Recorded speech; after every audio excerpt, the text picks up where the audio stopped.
Against all odds, this AI-generated meme has managed to instantly transform Democrats into card-carrying tradcats. Now, one way to tell that things are going pretty well in a presidential administration is by looking at how dumb the controversies are. If the opposition party is pretending to be upset about something that doesn't matter, then it's a pretty good sign that everything is running pretty smoothly. And by that metric, at least, the second Trump administration is currently in the running for the smoothest running administration in the history of the country. And that's because over the last several days, Democrats have gone on the warpath, not over any White House policy or over any kind of development in the real world, but instead over an AI-generated meme featuring the likeness of the President of the United States. Now, before I go any further, I need to specify the precise AI-generated meme I'm talking about. I'm not talking about this image. It's the one that features the president holding a red lightsaber in a Star Wars outfit, showing off his gigantic muscles while he's flanked by two bald eagles. And I'm assuming this is AI. I actually don't know that for a fact, but I think it's AI. And this was posted on the White House's official social media accounts. But to be clear, that's not the image, nor is it intended to be a statement of White House policy or anything like that. I'm also not talking about the animation of Donald Trump signing executive orders accompanied by relaxing lo-fi music, which was posted on the White House's account the other day, nor am I talking about the image of Donald Trump wearing a sombrero and sipping tequila, which is making the rounds for Cinco de Mayo. Instead, the AI-generated image that has enraged Democrats is this one, featuring Donald Trump dressed as the Pope. And we'll put that on the screen. There it is. And it's the kind of thing that, any AI program can make in about 5 seconds, and it's pretty clear why the White House made it. Speaking to reporters outside the White House after Pope Francis's death, Trump said, quote, "I'd like to be Pope. That would be my number one choice." And then after he was done messing with reporters, he said, "I must say we have a cardinal that happens to be out of the place called New York who's very good, so we'll see what happens." And that's a reference to Cardinal Timothy Dolan. Everything was fine afterwards until the White House posted the meme. And that's when all hell broke loose. As the AP reports, quote, "The image featuring Trump in a white cassock and pointed mitre or bishop's hat was the topic of several questions during the Vatican's daily conclave briefing on Saturday.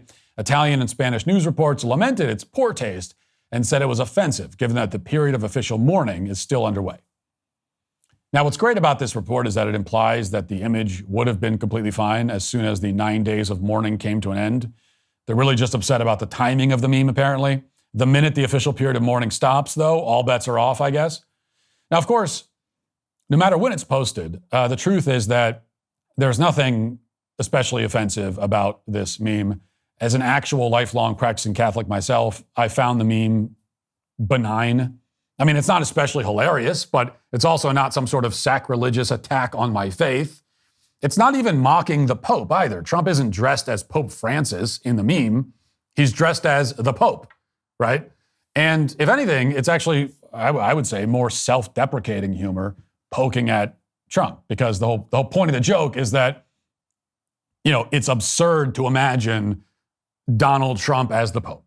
So if anything, it's not, the joke is not, oh, the Pope is ridiculous.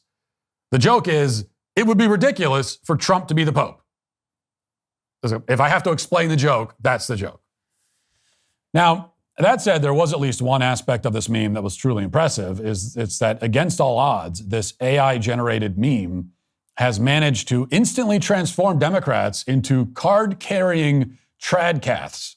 Yes, the same people who champion the murder of children and the castration of children virtually overnight has become orthodox, traditionalist Catholic, intent on rebuking anyone who dares to misuse papal imagery on the internet.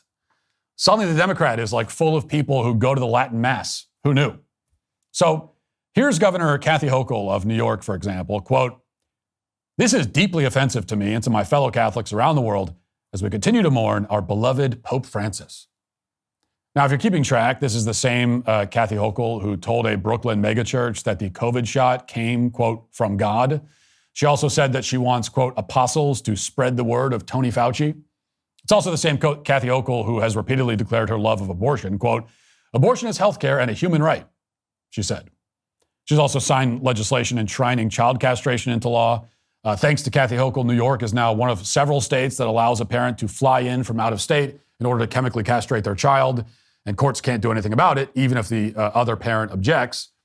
So, in other words, Kathy Hochul is pretending to be mortally offended by a dumb meme, but she's not remotely offended by mortal sins that defy 2,000 years of church teaching, like abortion, sodomy, transgenderism, and so on. Catholicism, according to Kathy Hochul, is whatever the Democrat Party wants.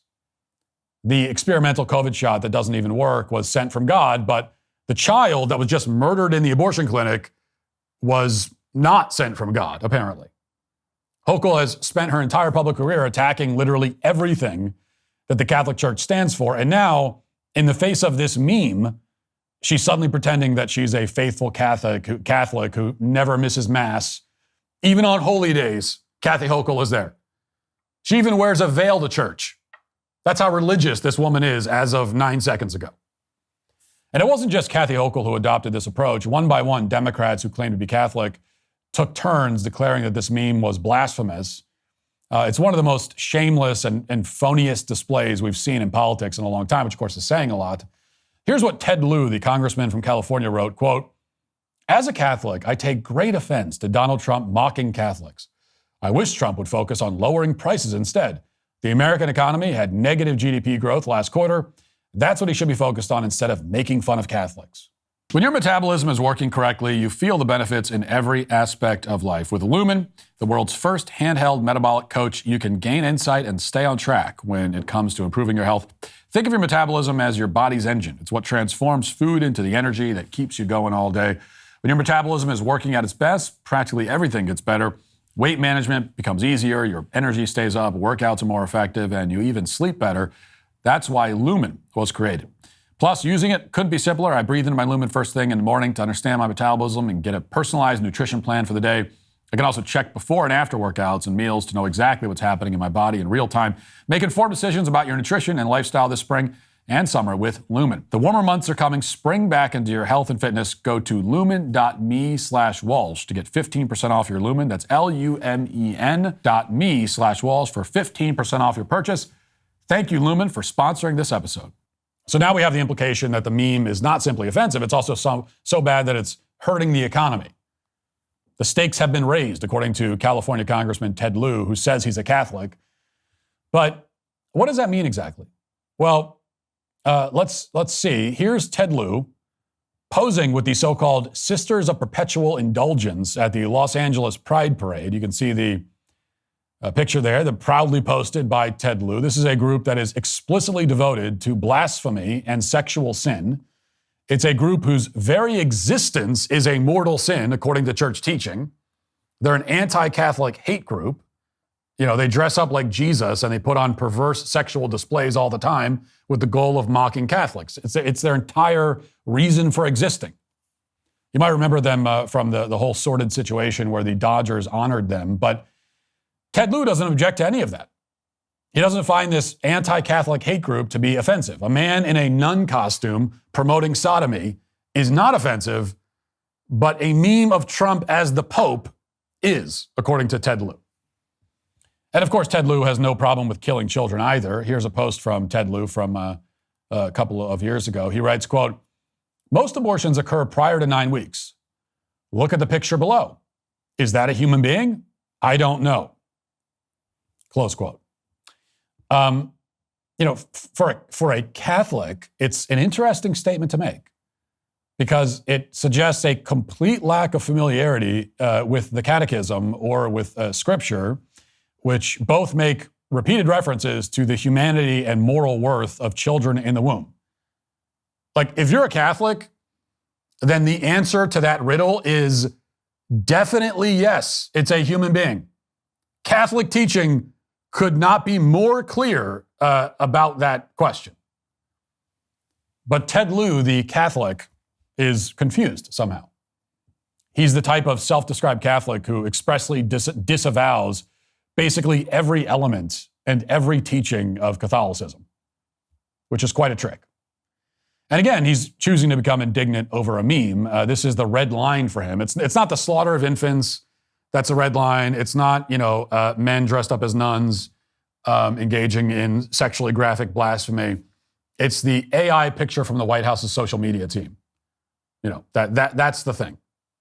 Amy McGrath, the failed candidate who ran against Mitch McConnell, who describes herself as 100% pro-choice during the campaign, went for the same line of attack, quote, "To all my fellow Americans raised and practicing Catholics, are you cool with this? Is this just funny stuff that everyone's laughing at? I follow a lot of Catholic priests on this platform. I wonder if there will be any response at all to this," close quote. And because the Democrat Party is now indistinguishable from satire, on Saturday, Colin Jost, who was on SNL, repeated the same talking points. And he announced that as a Catholic, he's upset by this AI image as well. Listen. Well, guys, it happened. Last night, President Trump posted an AI-generated image of himself as the Pope, apparently ordering a one-way ticket to hell. Who posts a photo of themselves dressed like a guy who died a week ago? Trump was at the Pope's funeral. That means he walked past an open casket and was like, oh, we should do a who wore it best. It's truly like if the week Queen Elizabeth died, I posted this. I don't know, I just feel like as a Catholic, Trump's photo just feels slightly disrespectful. Also, if Trump really wants to be Pope, he should probably stay away from J.D. Vance. Again, it doesn't matter because obviously this is all, the outrage is fake, but I do have to continue to stipulate that the image was not Trump as Pope Francis. The whole joke is that Trump will be the new Pope. He's not dressing up as Pope Francis. He's the new Pope. That's the joke. So it's not the equivalent of, doing an AI image where you look like the Queen. It's the equivalent of after the Queen dies, you make a joke and say, hey, I'll be the new King of England. That's the joke. And if you had made that joke, nobody would be offended. It would be nothing of a joke. Now, you'll notice that there's no outrage about Colin Jost joking about J.D. Vance murdering the Pope, even though, you could make the case that that's pretty insensitive, especially as it takes place during the 9 days of official mourning. The outrage is explicitly targeted at one thing and one thing only, which is the AI picture of Trump. Michael Steele, the former RNC chair who still pretends to be a conservative on MSNBC, put it this way, quote, "Trump in his narcissism gets off on our being offended. More to the point, this affirms how unserious and incapable he is. At 78, he remains a 10-year-old child, emotionally scarred and broken, while desperate to prove he could be somebody. His problem, he can't grow up to prove it." Close quote. Yes, Michael Steele, the washed-up chairman of the RNC from the first 2 years of the Obama era, wants you to know that Donald Trump is desperate to prove he could be somebody. Just to be clear, Michael Steele is talking about the current president of the United States serving in his second term. He's talking about the man who was already president once and then survived an assassination attempt and became president again. That guy just wants to be somebody. Trump is like Marlon Brando in On the Waterfront. He could have been a contender instead of a bum who is the most famous and powerful human on the planet currently. Unlike Michael Steele, who, flunked out of his position as RNC chair and spent the rest of his life as a talking head on the least watched cable news channel. Trump could only dream of being that successful. Now, it's not worth going through Michael Steele's previous statements in support of abortion because by now the pattern is pretty clear. Despite all this bloviating and faux outrage, the fact remains that there is nothing in church teaching or in scripture that prohibits us from making a harmless joke about not even the Pope, but, the papacy. In fact, in my experience, actual conservative believing Catholics, first of all, number one, every Catholic in the country has already made that joke. That's the most offensive thing about the joke is that it's old. I mean, every Catholic in the country has already made the joke about, maybe Trump could be the new Pope. And also, actual Catholics tend to have darker and sometimes a more morbid sense of humor. And that's okay. On the other hand, it's not okay to be a Catholic who explicitly denounces every pillar of Catholic teaching as all of these Democrats have done. That's what Michael Steele and Amy McGrath and Kathy Hochul and Ted Lieu and the SNL comedian, That's what they don't want you to realize. They're not actually upset about the AI image of the Pope. They're not actually Catholics. None of them are. They're just desperate. And while that's a very good sign for the Trump administration, it's about the worst possible sign for the Democrat Party, which has had no shortage of bad signs lately. And that is why everybody pretending to be outraged by the AI image of Donald Trump is today canceled. If you'd like to see what else I have to say, you can access my full show by going to dailywire.com or by going to the Matt Walsh Show Twitter page. Hope to see you there. Godspeed.